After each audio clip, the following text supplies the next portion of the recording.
Alright guys, in this video I'm going to discuss how molarity, which is a new thing that you haven't heard of before, is also a conversion factor. And the reason that this is important is for our lab on Friday, we're going to be doing some stuff. We'll get more into molarity next week, but at least for right now, here's the discussion of molarity as a conversion factor and how it sort of relates to stoichiometry, which is what this whole thing is.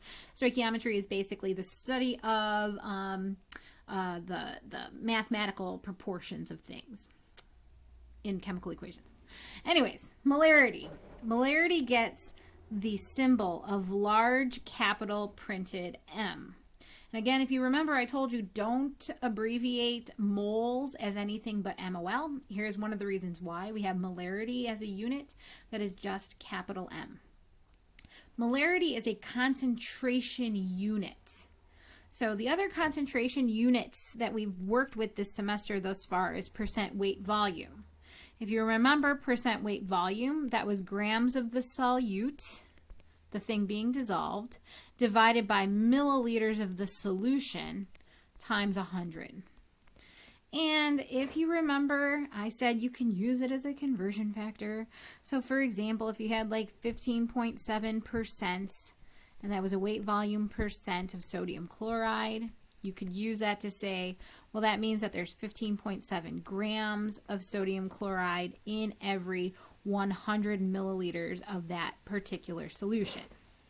Molarity is exactly the same way. The only thing that's weird about molarity is it's not as obvious as other things that it's a conversion factor.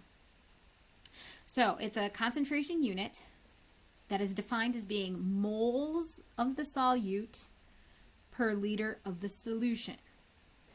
And the reason I say it's not quite as obvious that it's a conversion factor is because it's just written as this capital M. So like, let's say that you have like 1.53 molar hydrochloric acid. First of all, that's how you would say it, 1.53 molar. And if you look and see, it doesn't look like it's a conversion factor. It looks like it's just one unit hanging out there. You all must be smart enough, and I know that you are, to say that means that there's 1.53 moles of hydrochloric acid in every 1 liter of hydrochloric acid solution. All right, let me just skip ahead to my next slide and see if I gave myself some, oh my goodness, see if I gave myself some space. No, okay, I just jumped ahead. So here we go. Let's show you how this then molarity interacts with stoichiometry as a whole. So let's use my favorite reaction where magnesium reacts with hydrochloric acid to form magnesium chloride and hydrogen gas. Oops, not two. Hydrogen gas. It's one of my favorite chemical equations. We do it actually a couple of times in the lab because it's one of my favorites. So anyways, there's the balanced chemical equation. Remember, those coefficients mean the molar ratio of all of those things to each other. So the question is, how much magnesium, and how much usually is means in terms of grams. I apologize, sometimes I forget, but how much magnesium in grams is required to react with 15 milliliters of a 6 molar hydrochloric acid solution. So again, what this is really useful for is now we can go to the lab and we can do these reactions. We can measure out 15 milliliters of a 6 molar solution. We put that in a beaker or a Erlenmeyer or something like that. And then we can weigh out the magnesium and know exactly how much is going to react. We know it's going to be completely consumed. We're not going to have any excess. All the hydrochloric acid is going to react. That's the power of stoichiometry. Okay, so where do you start? Because this is always where students have issues. Where are you going to start? You start with 15 milliliters. That's the only number that we have here that is just sometimes what I like to call just a piece of data. It's just a number with one unit associated with it. It is not a conversion factor. 6 molar hydrochloric acid is a conversion factor. 6 molar hydrochloric acid means that there's 6 moles of HCl in every 1 liter of that solution. That is a conversion factor. Don't start dimensional analysis with a conversion factor. You will get yourself lost. Okay, so, excuse me. We're going from hydrochloric acid to magnesium, 2 different compounds.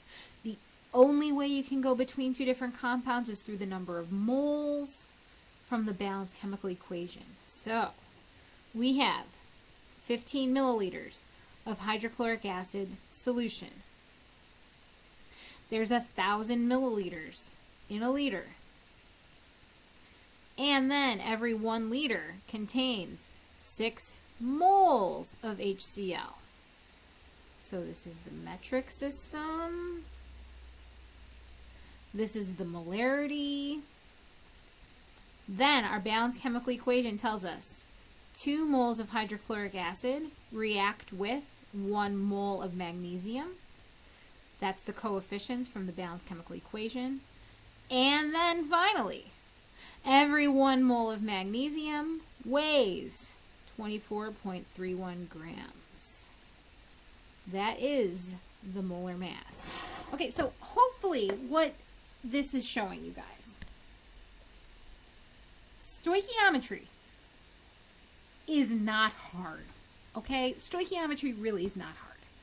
It is maybe a little bit tedious, but there's just a lot of stuff that you have to have in your head. You need to know all of these different conversions in order to do stoichiometry, so you can't forget about anything. So we covered the metric system on day 1 or day 2. It comes back again. Molarity we just learned today. Balanced chemical equation, those coefficients, we learned that recently. Molar mass, we learned that recently. They are the same kinds of conversion factors, just over and over and over again. That's really the tricky part of stoichiometry, is just keeping all those conversion factors in your head. All right, so in order to solve this, we have 15 times 6 times 24.31 divided by 1,000 divided by 2. 1.09. Oops. No, we'll keep it because it's pretty. All right, 1.09 grams of magnesium. So again, what this means, and sig figs, in case anyone cares, you should care. 15.0 has 3 sig figs. That's what our measurement is. So our answer should also have 3 sig figs. So what this means is we can go to the lab, measure out 15 mils of 6 molar hydrochloric acid solution, and then we know exactly how many moles of hydrochloric acid are in there. Then we know exactly how much magnesium to weigh out and put in there as well. And that is how you use molarity as part of the stoichiometry. One more video coming at you here shortly, and that should help you out with the pre-lab. Any questions, as always, let me know.